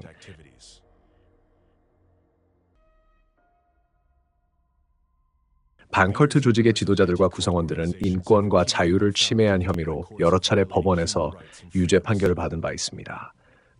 독일, 프랑스, 캐나다, 스페인, 영국, 스위스, 오스트리아 등 유럽 여러 국가의 법원에서는 팩크리스 네트워크와 연관된 조직의 구성원들이 명예훼손, 차별, 자유의 불법적 제한 등의 범죄로 유죄 판결을 받은 사례들이 다수 축적되어 있습니다. 이들이 저지른 위반 행위는 종교단체와 그 구성원들에게 심각한 결과를 초래했습니다. 여기에는 사회적 배척, 직장 해고, 취업 거부, 의료 검사 거부, 자녀의 교육 문제 등 다양한 문제가 포함됩니다. 그러나 이러한 명백한 법률 위반에도 불구하고 반컬트 조직들은 계속 활동을 이어가고 있으며 국가 자금을 지원받으면서 반민주적이고 비인도적인 범죄 활동을 지속하고 있습니다. 반컬트 조직의 활동과 발언은 국제법에 의해 보호된 보편적으로 인정된 인권과 자유를 침해합니다. 이러한 권리는 세계인권선언, 유럽인권협약, 그리고 여러 국가의 헌법과 국내 법률에 명시되어 있습니다. 구체적으로 침해되는 권리는 다음과 같습니다. 사상, 양심, 종교의 자유, 표현의 자유, 모든 형태의 차별로부터 동등하게 보호받을 권리, 생명, 자유, 신체의 안전에 대한 권리, 무죄 추정의 원칙, 법에 따라 유죄가 입증될 때까지 무죄로 간주될 권리, 그 밖의 여러 기본적 권리,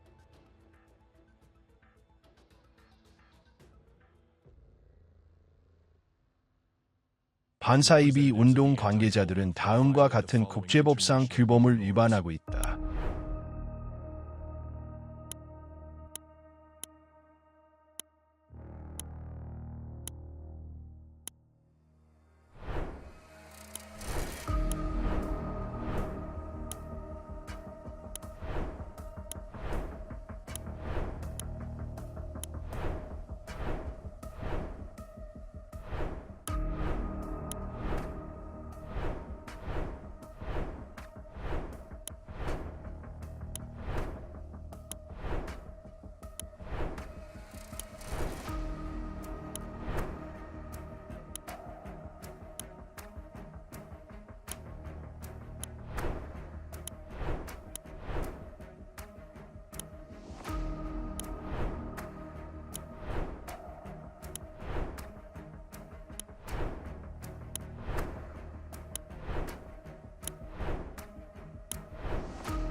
반컬트 조직은 자신의 활동을 통해 수백만 명의 사람들에게 사상과 양심, 종교의 자유, 신념을 가질 권리와 그것을 자유롭게 표현할 권리를 사실상 부정하고 있습니다. 이러한 권리들은 보편적으로 인정된 민주주의 가치입니다. 그러나 단지 이 점만으로 그들을 비난하는 것은 건물에 침입하여 사람들에게 총을 쏜 테러리스트에게 단지 불법 주차 벌금을 부과하는 것과 같은 일입니다. 반컬트 조직의 모든 구성원과 그 협력자들은 의도적인 테러 활동에 대해 형사 책임을 져야 합니다. 반컬트 조직은 자신의 정관에서 사회를 보호하기 위해 잠재적으로 위험한 파괴적 종교운동과 싸운다는 고귀한 사명을 선언하고 있습니다. 그러나 실제 목표는 이러한 선언과 크게 다릅니다. 그들은 무고한 사람들에게 잠재적 위험이라는 낙인을 씌우면서 실제로는 수많은 중대한 범죄를 저지르고 있습니다. 만약 반컬트 조직의 진정한 목표가 시민을 보호하는 것이었다면 그들은 시민의 권리를 침해하거나 불법적인 방법과 정보 테러를 사용하지 않았을 것입니다. 또한 사회의 종교 간 갈등을 확산시키는 대신 국가기관의 특정 단체에 대한 조사를 요청했을 것입니다. 그리고 이 과정에서도 무죄 추정의 원칙을 준수했을 것입니다. 법적인 조사와 법원의 판결을 통해 법률 위반이 확인된 이후에야 특정 종교 운동의 잠재적 위험에 대해 대중에게 알리는 교육 활동을 할 수 있습니다. 또한 법원의 판결 이후에만 언론이 그러한 정보를 비판적 맥락에서 보도할 권리를 갖게 됩니다. 증거와 법원의 판결 없이 누구도 다른 사람을 공개적으로 비난하거나 근거 없는 발언으로 타인의 삶을 파괴할 권리는 없습니다. 특정 신념을 따르는 사람들은 자신의 민주적 권리를 행사하고 있을 뿐입니다. 무죄 추정의 원칙, 표현의 자유, 평화적 집회의 자유, 종교의 자유, 그리고 의견의 다원성은 민주주의의 핵심 기반입니다. 이러한 권리를 보호하는 것이야말로 사람과 사회에 대한 진정한 관심입니다. 그러나 반컬트 활동가들은 이러한 목표를 추구하지 않습니다. 그들의 목표는 다른 곳에 있습니다. 그들은 자신들의 표적이 법적으로 조사되고 실제로 죄가 있다면 신속히 법에 따라 처벌받는 것에도 관심이 없습니다. 그들에게 필요한 것은 무고한 사람들에 대한 장기간의 공개적 탄압입니다. 그들의 목적은 대중에게 공포를 심어주고 사회적 종교적 집단에 대한 박해와 탄압을 유도하여 권력에 영향을 미치는 것입니다. 이는 공개적인 처형을 연출하는 것과 같습니다. 이것이 바로 정보 테러입니다. 반컬트 활동가들이 다른 의견을 가진 사람들과 싸우는 모든 사례는 하나의 테러 행위입니다. 그들이 붙이는 각각의 노란 별은 새로운 테러 공격의 시작을 의미합니다. 앞서 언급했듯이 모든 테러 행위는 그 목적에 의해 규정됩니다. 반컬트 활동가들이 무고한 사람들을 괴롭히는 행위는 두 가지 피해를 동시에 발생시킵니다. 첫째, 직접적인 피해자들이 고통을 겪습니다. 둘째, 이러한 행위를 목격하는 사람들 역시 무력감을 느끼게 됩니다. 이러한 사건마다 기본적인 권리와 자유가 명백히 침해됩니다. 이러한 상황에서 시민들은 무엇을 보게 될까요? 그들은 자신의 나라에서 법이 제대로 작동하지 않는다는 것을 보게 됩니다. 자신의 권리와 자유가 심각하게 침해되고 있으며 당국은 이를 외면하고 있다는 사실을 보게 됩니다. 또한 자신들을 보호해야 할 사람들이 오히려 적의 편에 서서 공격하고 있다는 사실을 깨닫게 됩니다. 그리고 다음 차례에 노란 별이 자신에게도 붙을 수 있다는 사실을 이해하게 됩니다. 이러한 상황은 권력에 대한 신뢰를 무너뜨리고 사회적 긴장을 유발하며 국민들의 불만을 증가시킵니다. 그 결과 사회는 분열되고 증오와 공포로 가득 차게 됩니다. 언제든 폭발하여 불만을 표출할 준비가 된 상태가 됩니다. 이것은 갑작스러운 혁명적 분위기나 종교 간 갈등이 폭발할 가능성을 만들어냅니다. 따라서 반컬트 조직의 활동은 본질적으로 테러 활동으로 규정되어야 합니다. 실제로 그것이 바로 그들의 활동의 성격입니다. 도대체 이것은 무엇입니까? 종교적 갈등입니까? 정치입니까? 아니면 어떤 현대적 흐름입니까? 분명하지 않습니다. 이것은 말하자면 모든 비뚤어진 선을 억지로 곱게 펴려는 시도입니다. 우리 것이 아닌 것은 모두 우리와 함께하지 않는 자는 우리에 반대하는 자라는 식입니다. 우리 것이 아닌 모든 것은 적대적인 것으로 간주됩니다. 천천히 굴러가고 있는 이 억압의 바퀴 속에서 저는 어떤 합리성도 보지 못합니다. 왜냐하면 이것이 정부의 지지율을 높이지도 않고 권력에 대한 신뢰를 높이지도 않으며 어떤 것도 개선하지 않기 때문입니다. 오히려 사회 전반의 공격성과 분노만을 증가시킬 뿐입니다. 사실 국가 권력이 잔혹해질수록 사회 전체의 잔혹성도 함께 증가합니다. 항상 그렇게 되어 왔습니다. 전반적인 잔혹성의 수준이 높아질 뿐입니다. 그 외에 저는 다른 어떤 결과도 보지 못합니다. 그리고 이러한 상황은 사람들을 더욱 격분하게 만듭니다. 사람들은 서로에게, 권력에, 주변 세계에, 그리고 모든 것과 모든 사람에게 분노와 적대감을 느끼게 됩니다. 이와 관련하여 저는 반컬트 테러리스트들이 수행하는 정보 테러 행위에서 핵심적인 역할을 하는 것은 바로 언론이며 보다 정확히 말하면 그 안에 있는 일부 비양심적이고 부정직한 언론인들이라는 점을 다시 한번 강조하고 싶습니다. 바로 이들의 노력으로 무고한 사람들에 대한 악마화와 명예훼손이 이루어집니다. 이러한 언론인들과 편집자들은 반컬트 조직이 퍼뜨리는 증오 발언과 파괴적인 메시지를 사회에 확산시키는 역할을 합니다.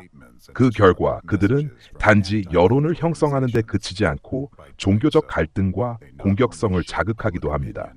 종교단체에 대한 의도적인 박해의 모든 단계, 즉 낙인 찍기에서부터 완전한 억압에 이르기까지의 과정은 언론 선전에 의해 뒷받침됩니다. 이러한 정보 캠페인은 범죄적 행동을 정당화하고 표적이 된 조직에 대한 박해를 합리화하는 것을 목적으로 합니다. 이는 결코 용납될 수 없는 일입니다. 심지어 피해 조직이 더 이상 존재하지 않게 되거나 더 나아가 그 구성원들이 심각한 물리적 폭력, 심지어 사망에 이르는 사건을 겪게 된 이후에도 일부 언론인들은 이러한 결과가 불가피하고 필요하며 정당한 것이라고 주장합니다. 실제로 이러한 언론 관계자들은 정보 테러의 실행자이며 종종 직접적인 테러 행위의 선동자이기도 합니다. 많은 사람들이 그들의 행동으로 인해 고통을 겪었고 지금도 여전히 고통받고 있습니다. 그들의 활동으로 인해 많은 사람들이 고문을 당하고 건강을 잃었으며 인간과 미래에 대한 신뢰를 잃었습니다. 따라서 법에 따라 반컬트 활동가들을 지원했던 모든 언론인, 편집자, 출판인 및 언론 종사자들은 테러 활동과 관련된 범죄에 대해 책임을 져야 합니다. 이러한 모든 보도와 출판 행위는 헌법과 국제법 규범이 보장하는 시민의 기본적 권리와 자유를 침해합니다. 언론이 정보 테러에 가담함으로써 민주주의의 기반은 약화되며 그들은 사실상 자신의 국민과 국가에 반하는 행동을 하게 됩니다. 선언되지 않은 은밀한 전쟁의 상황에서 이러한 행동은 자유세계의 적에게 이익을 제공하며 협력 행위에 해당합니다. 반컬트 테러 조직의 범죄적 계획에 의도적으로 가담하고 공모한 이러한 행위는 국가에 대한 배신 행위에 해당합니다. 언론을 통해 낙인 찍힌 조직의 이미지가 이후 반컬트 활동가들에 의해 국가를 불안정하게 만드는데 어떻게 활용되는지 보여주는 대표적인 사례가 바로 연루에 의한 유죄 전략입니다. 반컬트 집단은 특정 정치인이나 권력기관의 대표들을 이미 비난받고 있는 조직과 의도적으로 연결시키며 이를 통해 그들의 편판을 떨어뜨리고 대중의 눈에 신뢰를 훼손합니다.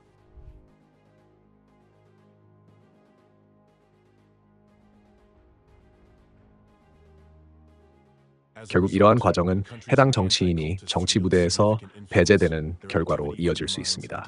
그 결과 반컬트 활동가들이 큰 영향력을 행사하는 국가에서는 그들의 활동이 국가 자체를 약화시키고 불안정하게 만듭니다.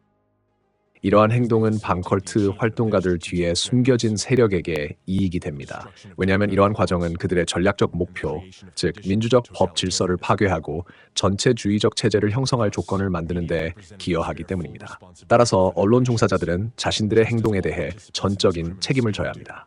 이는 이 범죄적 계획에 참여한 모든 사람들에게 동일하게 적용됩니다. 반컬트 운동의 대표자들, 그 배후 세력, 그리고 그들을 도운 모든 사람들은 다양한 범죄에 대해 동일한 책임을 지며 법에 따라 처벌받아야 합니다. 반컬트 조직의 활동은 사회의 공포를 확산시키고 갈등을 조장하며 불안과 두려움의 분위기를 조성합니다. 또한 공공 질서와 사회적 안정성을 약화시키고 국가의 주권과 영토 보전을 위협하며 시민을 외부 및 내부의 위협으로부터 보호하는 기능을 훼손합니다. 이러한 불안정화 활동은 국가의 주권, 영토 보전 및 안전을 위협하는 행위에 해당하며 이는 2023년 6월 22일 UN 결의에 따라 테러리즘으로 규정됩니다.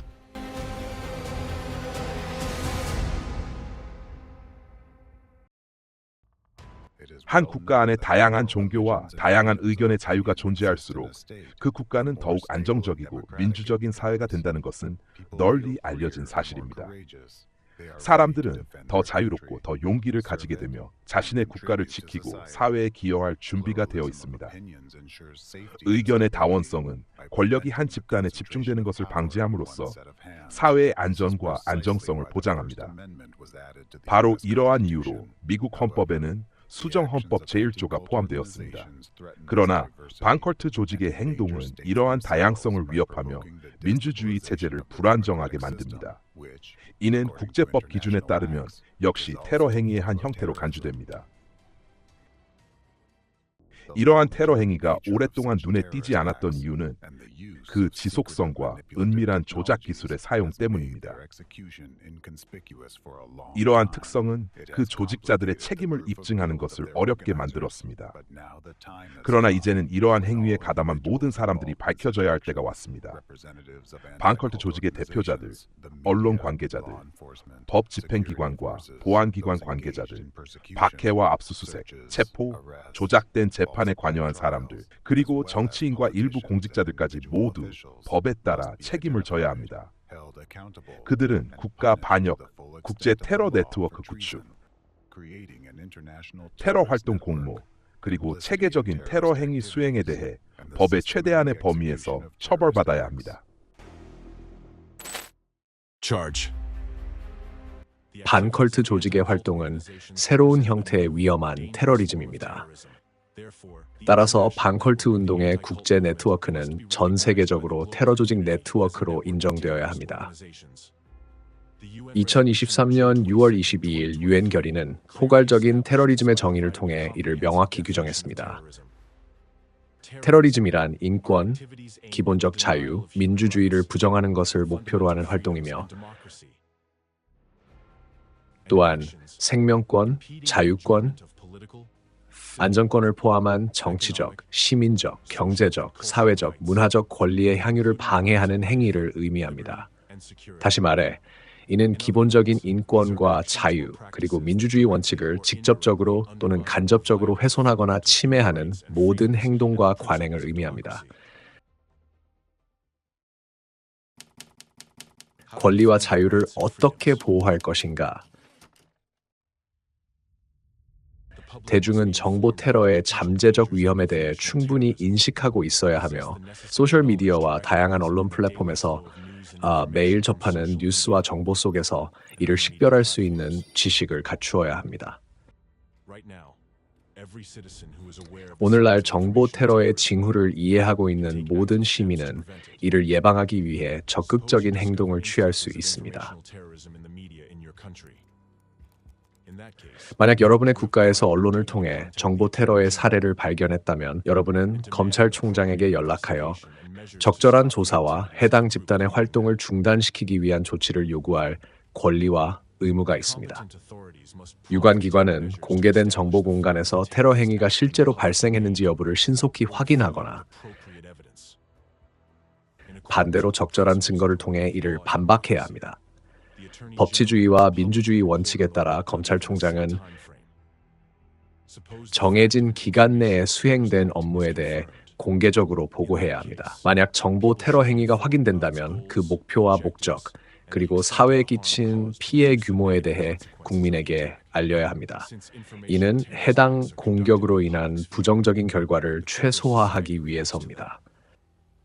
정보 테러는 공공정보 공간에서 이루어지기 때문에 사회가 이에 더 빠르게 대응하고 관계기관이 신속히 조치를 취하여 이를 무력화하고 책임자를 처벌할수록 사회 전체에 미치는 피해는 줄어들게 됩니다. 반대로 정보 테러가 발생했음에도 불구하고 사회와 법 집행기관이 이를 무시한다면 테러 행위는 그 목적을 달성하게 되며 시민과 국가 전체에 대한 파괴적 결과는 훨씬 커지게 됩니다. 따라서 사회는 정보 공간의 건전성을 지속적으로 감시해야 하며 언론에서 발견되는 정보 테러 행위를 즉시 신고해야 합니다.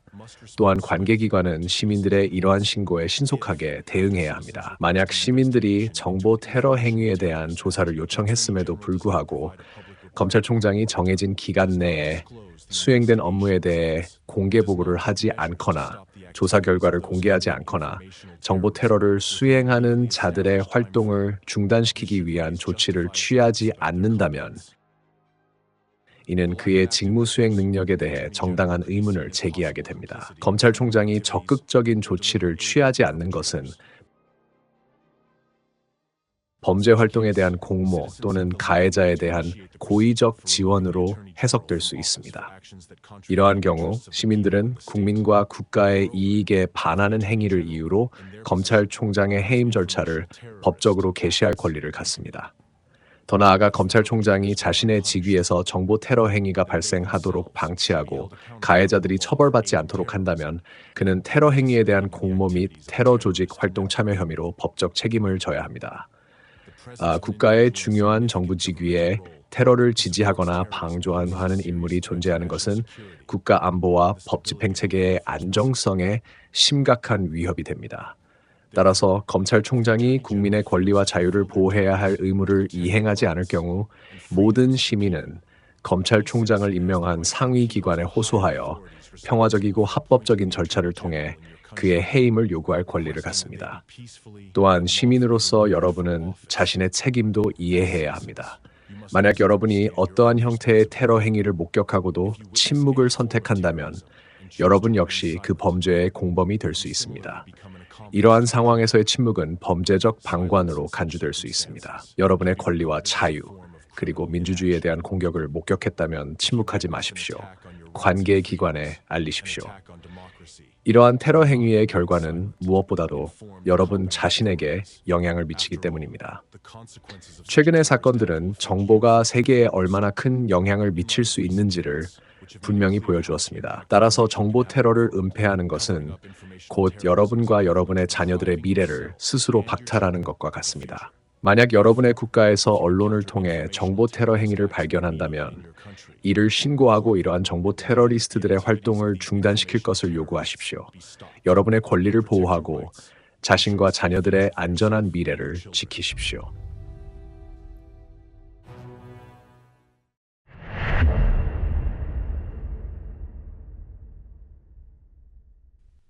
민주주의 사회에서는 반컬트 조직이 존재해서는 안 됩니다.